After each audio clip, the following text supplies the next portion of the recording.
Hello everyone, myself Khyati Vyas from JNP English Medium Saraswati Group of Education. Today I am conducting this session as a part of revision for your Essay 2 exam, and this is my session number 1 for your revision. In today's session, we will start revising from your semester 1's textbook. Okay? So in your semester 1 you had altogether 9 chapters. So one by one एक chapter का हम highlights यहाँ पर मैं आपको revise करवा दूंगी. Then I would also like to inform you कि आपके एग्जाम में किस तरह से क्वेश्चंस पूछे जाएंगे. सेमेस्टर 1 की बुक में से मैंने सिर्फ ऑब्जेक्टिव टाइप के क्वेश्चंस पूछे हैं, जैसे फिल इन द ब्लैंक्स है, वन वर्ड आंसर्स है, दैट इज आपके बुक में जो unscramble the letters to form the correct words, उस तरह के. देन आपको चैप्टर्स जब एक्सप्लेन कर रहे थे तब उसके साथ वर्कशीट्स भेजी गई थी, तो उन वर्कशीट्स में जो ब्लैंक्स है उनमें से कुछ पूछे गए हैं एग्जाम के लिए. देन मैच द फॉलोइंग है, एमसीक्यूज है, ट्रू और फॉल्स है. इन सारी चीजों को हम ऑब्जेक्टिव टाइप क्वेश्चंस कहते हैं. Correct kids? सो ये आपको सेमेस्टर 1 की बुक में से पूछे गए हैं. सेमेस्टर 2 की जो बुक है उसमें से subjective plus objective, that means जो छोटे छोटे ऑब्जेक्टिव टाइप के क्वेश्चन है, फिल इन द ब्लैंक्स है, या choose the correct answer, match the following, true और फॉल्स, जो वर्कशीट्स आपको भेजी थी वीडियोस के साथ उनमें से ब्लैंक्स पूछे गए हैं. प्लस सब्जेक्टिव में लाइक क्वेश्चन आंसर्स जो है छोटे छोटे रैंडमली किसी भी चैप्टर में से, सेमेस्टर 2 के किसी भी चैप्टर में से क्वेश्चन आंसर जो है वो भी मैंने पूछे हैं. मीनिंग्स को क्वेश्चन के फॉर्म में भी पूछा गया है. सो सेमेस्टर 2 की बुक में से almost all the portion is being covered up. So I hope कि आप इसी तरह से प्रिपेयर करोगे. आज आपको 2 सेशंस मिलेंगे वीडियोस के. इन दोनों वीडियोस में जो है मैंने सिर्फ सेमेस्टर 1 का एक्सप्लेन किया है, बट आपको वर्कशीट जो आज मिलेगी वो प्रैक्टिस पेपर होगा ऑब्जेक्टिव टाइप का. इस प्रैक्टिस पेपर में मैंने सेमेस्टर 1 एंड 2 का दोनों का पोर्शन इंक्लूड किया हुआ है ऑलरेडी, क्योंकि ऑलरेडी चैप्टर्स तो हमारा एक्सप्लेनेशन खत्म हो ही गया है. तो ये जो रिवीजन है, इसमें रिवीजन में मैंने एग्जैक्टली उसी टाइप के क्वेश्चंस इंक्लूड किए हैं. सेम क्वेश्चन नहीं, बट उस टाइप के क्वेश्चन मैंने पूछे हैं जो आपके एग्जाम में पूछे जाएंगे, या जिस तरह से आपकी एसए 2 की एनुअल एग्जाम जो है वो ली जाएगी, उस तरह का ही क्वेश्चन पेपर मैंने आज आपको पीडीएफ के थ्रू भेजा है. ओके, सो ये मत कहिएगा कि आज सिर्फ सेमेस्टर 1 के 2 सेशंस आए थे रिवीजन के, तो क्वेश्चन पेपर में जो रिवीजन क्वेश्चन पेपर है उसमें क्यों सेमेस्टर 2 का भी पूछा गया है. सेमेस्टर 2 का भी पूछा गया है क्योंकि नेक्स्ट 2 सेशंस जो आपको मिलेंगे उसमें सब्जेक्टिव टाइप का रिवीजन पेपर आपको मिलेगा. इसीलिए आज आपको ऑब्जेक्टिव टाइप का क्वेश्चन पेपर मैंने रिवीजन के लिए दिया है. Clear? So let us start revising from chapter number 1, our earth, continents and oceans. When we look at the globe, we see a large part of earth's surface covered with water. हम जब globe की तरफ देखते हैं तब उसमें आप देख सकते हो कि बहुत सारा पानी है. Earth looks blue from the space. Space में से मतलब आकाश में से जब आप देखते हो तो अर्थ ब्लू कलर का दिखता है. The main reason is earth जो है उसमें 71% जो है वाटर है और सिर्फ बाकी का 29% जो है वो लैंड एरिया है. Clear? So these big land masses और लार्ज लैंड मास जो है, बड़े बड़े लैंड मास, लैंड के टुकड़े, इनको हम कहते हैं continents. And big water bodies, जो बड़े बड़े वाटर के बॉडीज हैं, उनको हम कहते हैं oceans. They are called oceans. So, how many percent of land is covered with water? 71. Next, continents. यहाँ पर बहुत सारे continents हैं. That is 7 continents हैं in whole world and 5 oceans. In continents में the largest continent is Asia. The largest mountain peak, that is Mount Everest, is also located in this continent. Then China and India are the most populated countries which are located in this continent. Then Asia के अंदर India भी आता है.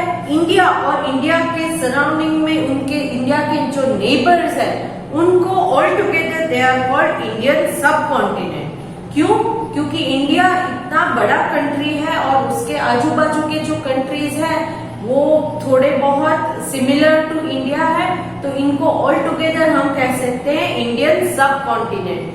Okay, so this was all regarding Asia, which is the largest continent. Second largest continent is Africa. यहाँ पर to the north lies the Mediterranean Sea. तो यहाँ पर अफ्रीका के नॉर्थ में मेडिटेरेनियन सी है. To the east is Indian Ocean and to the west is Atlantic Ocean. यहाँ पर तीन साइड वाटर बॉडीज है, Mediterranean Sea, Indian Ocean and Atlantic ocean.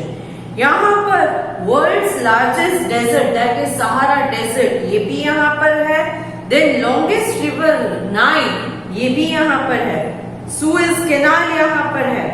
So all this was regarding Africa, that is the second largest continent. Third largest continent in the world is north America.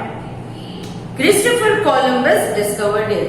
North America पहले किसी को पता नहीं था, but Christopher Columbus नाम के इंसान ने इसको डिस्कवर किया था. Then next is fourth largest continent is South America. Then fifth largest continent is Antarctica.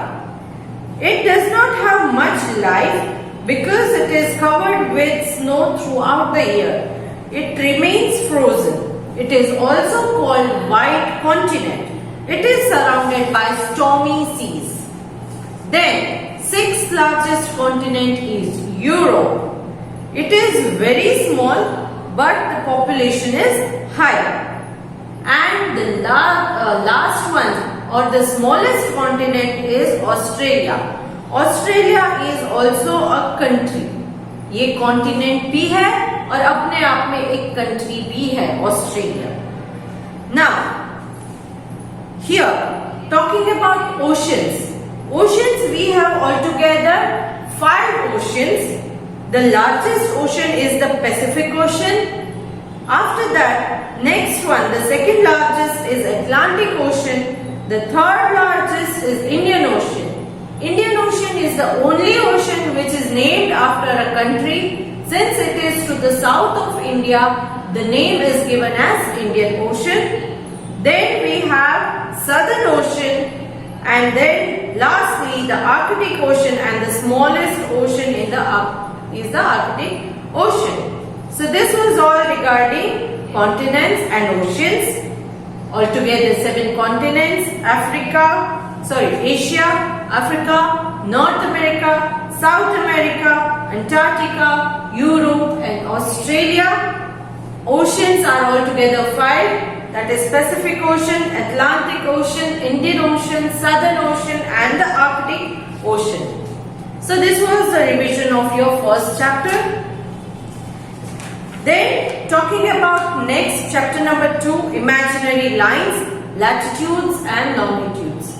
Now we have already learned about this chapter. I am just revising it. So imaginary lines, that means these lines are actually not there, we just have to imagine them. On the globe or a map of any place, you can see a grid pattern. These grid patterns are formed with 2 types of lines, that are latitudes and longitudes. Latitudes, they are horizontal lines. Longitudes are vertical lines. Okay? Latitudes are horizontal line and longitudes are vertical lines. Latitudes and longitudes are very important. Why are they important? They are important because to locate any place or to determine the climate of any place, these latitudes and longitudes are necessary. Now, if you see a book of map, that is atlas, at the end of the book you can see a page that is called index. In this index, you can find the names of different places placed in an alphabetical order. Now against these names, you can see some numberings. What are these numberings? These numberings are nothing but numbers given to the latitudes and longitudes. Clear? So now, first let us talk about latitudes. Latitudes, as I told you, they are the horizontal lines. They run parallel to each other. They never meet each other. Latitudes parallel lines होते हैं और they do not meet each other. The most important latitude is the 0 degree latitude, which is also called an equator. It divides the whole globe or whole earth into two equal halves or two hemispheres. The top part of the equator is called the northern hemisphere and the bottom part of the equator is called the southern hemisphere. Now, other than equator, we have four more important latitudes. They are Tropic of Cancer 23.5 degree north, Tropic of Capricorn 23.5 degree south, Arctic Circle 66.5 degree north and Antarctic Circle 66.5 degree south. Now, why are these latitudes important? Because first thing, latitudes are parallel to each other and can therefore be never met. Latitudes parallel होते हैं एक दूसरे से और कभी एक दूसरे से नहीं मिलते हैं. Line of latitude run in the east-west direction. East से west की direction में run होते हैं. East से west की direction में latitudes run होते हैं. Equator is the longest latitude. As they move to the north or south, they become smaller and finally it becomes the dot at the poles. Next, talking about meridian. They are also called meridians of longitudes. और longitudes को meridian of longitude भी कहा जाता है. Meridian means midday. All the longitudes meet at North Pole and South Pole. Meridians जो है वो north pole and south pole में जाके सारी मेरिडियंस एक दूसरे को क्रॉस करती है, मीट करती है. They meet at that. The meridian that is prime meridian cuts the earth in two equal halves, that is eastern hemisphere and western hemisphere. Now it cuts it at 0 degree and 180 degree. Eastern and western hemisphere, that is 180 degree east and 0 degree. तो ये जो है eastern hemisphere 180 degree east and 180 degree west and the other one is 0 degree. ये जो है ये earth को two equal halves में गेन कट करती है, that is eastern hemisphere and the western hemisphere. Now properties of longitude. Longitude के क्या प्रॉपर्टीज है? Longitudes are semicircle and meet at the poles. Longitudes are farthest at the equator and they become closer as they move towards the pole. जैसे वो equator के पास होते हैं तो सबसे दूर होते हैं और जैसे जैसे वो पोल्स की तरफ बढ़ती है तो लॉन्गिट्यूड जो है उनके डिस्टेंस कम होते जाते हैं एंड फाइनली पोल्स में जाके वो एक दूसरे को क्रिस क्रॉस करती है. All the lines of longitudes are of same length and they extend from the north pole to south pole. Now grid and time. यहाँ पर grid and time, क्योंकि मैंने आपको स्टार्टिंग में बोला था कि लैटिट्यूड्स एंड लॉन्गिट्यूड्स इन दोनों को देखोगे आप अगर मैप में या ग्लोब में तो ग्रिड का फॉर्मेशन होता है, स्क्वायर स्क्वायर पैटर्न जैसा, करेक्ट? तो ये ग्रिड्स क्यों चाहिए? Grids, that is the latitude and longitude crisscross each other and form a network of line called grid. The point at which the latitude and longitude meet, that is the intersection, help to locate a place. In grids की मदद से आप किसी भी place को locate कर सकते हो. Now, यहाँ पर जो है वो हमने ईस्टर्न ये जो इंटरनेशनल डेट लाइन जो होती है, the moment you cross the east of international date line or 180 degree longitude, you gain a day, and if you cross to the west, you lose a day or subtract a day. तो ये international date line जो है वो सबसे important है meridian में, international date line. Then international date line, this line is not straight on as it has to be in a regular manner so as to avoid cutting through land area. ये एक straight line नहीं है international date line. क्यों? क्योंकि कुछ ऐसी जगह है कि उसके बीच में से अगर स्ट्रेट लाइन ड्रॉ करेंगे तो वो एरिया, लैंड एरिया में एक ही एरिया के अंदर दो अलग अलग टाइम्स हो जाते हैं. इसीलिए इंटरनेशनल डेट लाइन को स्ट्रेट लाइन में नहीं रखा गया. So this was all regarding this chapter. Now next chapter is chapter number 3, movements of the earth and their effect. As you all know, movement of the earth में two types के movement है, rotation and revolution. Rotation का मतलब क्या है? The spinning movement of the earth in its own axis is called rotation. Axis जो है वो north pole and south pole में फिक्स्ड होती है, जिसके आजू बाजू में अर्थ स्पिन करते रहता है, गोल गोल घूमते रहता है. One rotation takes 24 hours and it causes changes in day and night. The second movement is revolution. Revolution means the movement of the earth around the sun in its own orbit is called revolution. One revolution around the sun, Earth takes 365 and a quarter day. Now it causes changes in the season. यहाँ पर मैंने आपको दो अलग अलग movements के बारे में एक्सप्लेन किया, rotation and revolution. So this was all regarding this chapter. इस चैप्टर में मैंने अर्थ में जो फॉर्मेशन होते हैं, इक्विनॉक्सेस होते हैं या सोलिस्टिस होते हैं, इसके बारे में भी हमने यहाँ पर रीड किया था. So rotation, it causes day and night. It also causes change in the tides in the ocean.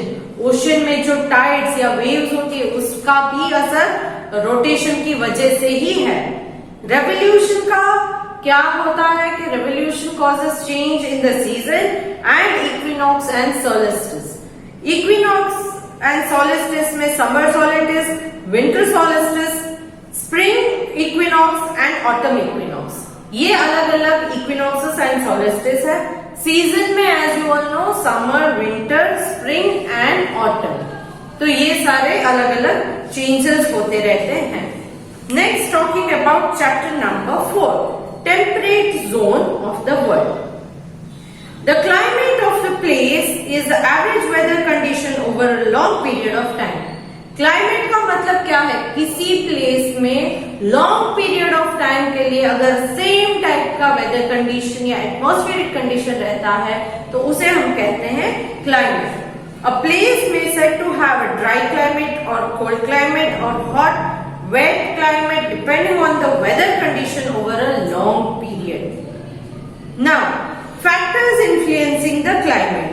अब ये किसी भी प्लेस का क्लाइमेट जो है वो कुछ फैक्टर्स के ऊपर बेस्ड होता है.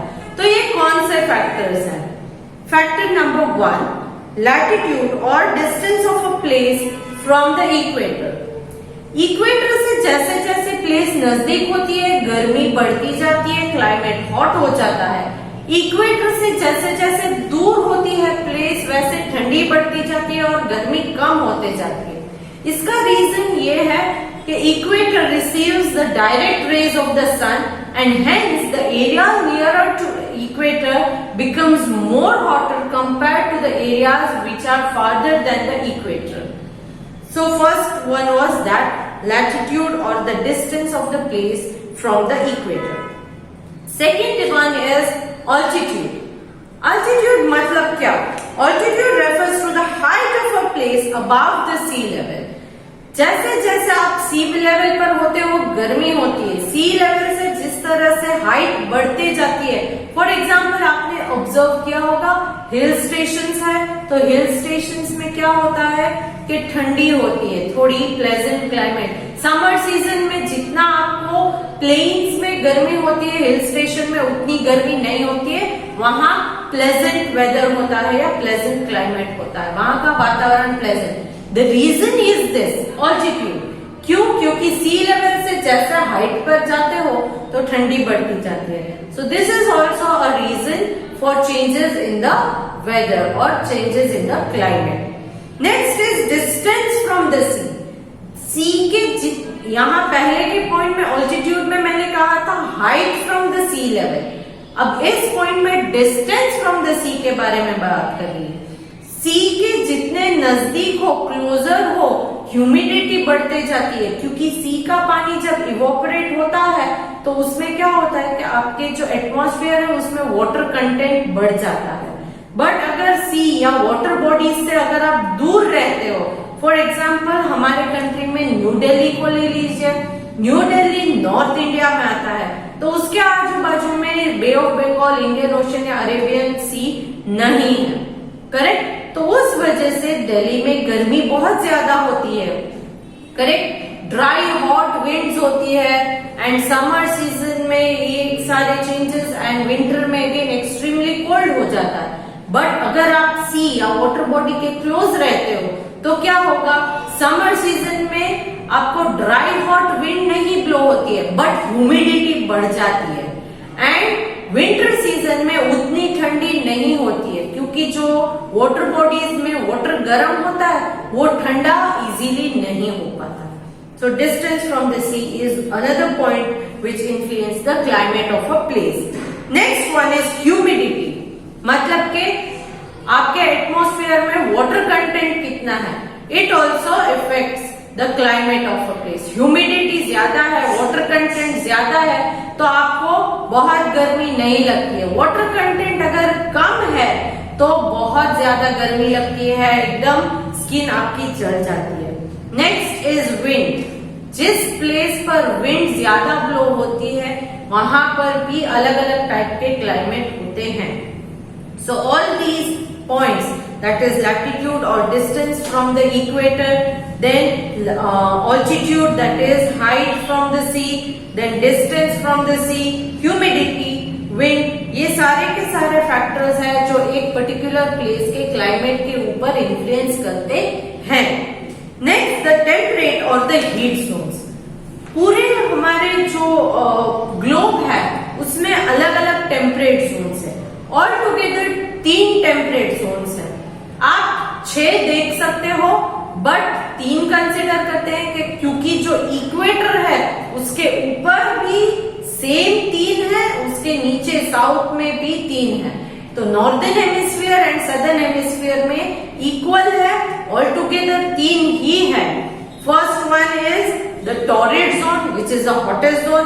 Next one is the temperate zone या टेम्परेट जोन जो है ये टेम्परेट जोन में मॉडरेट क्लाइमेट रहता है, and the last one is the frigid zone जो बहुत ही ठंडा रहता है। नाउ टॉरिड जोन कहां से होता है? ये सबसे गर्म होता है। It starts from the equator and extends to 23.5 degree north and 23.5 degree south, तो ये बीच का पार्ट है वो टॉरिड जोन होता है।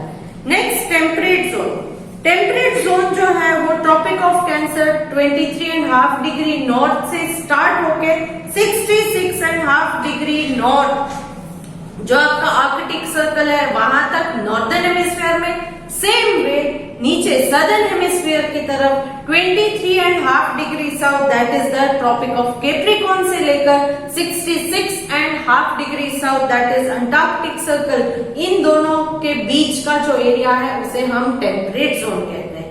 फ्रिजिड जोन जो है वो 66.5 degree north, that is Arctic circle से लेके नॉर्थ पोल तक रहेगा, दैट इज 90 डिग्री नॉर्थ, उसको नॉर्थ पोल कहते हैं। And from the southern hemisphere में क्या होता है 66.5 डिग्री साउथ, वहां से लेकर that is the Antarctic circle, वहां से लेकर south pole that is 90 degree south, यहां तक रहता है आपका फ्रिजिड जोन।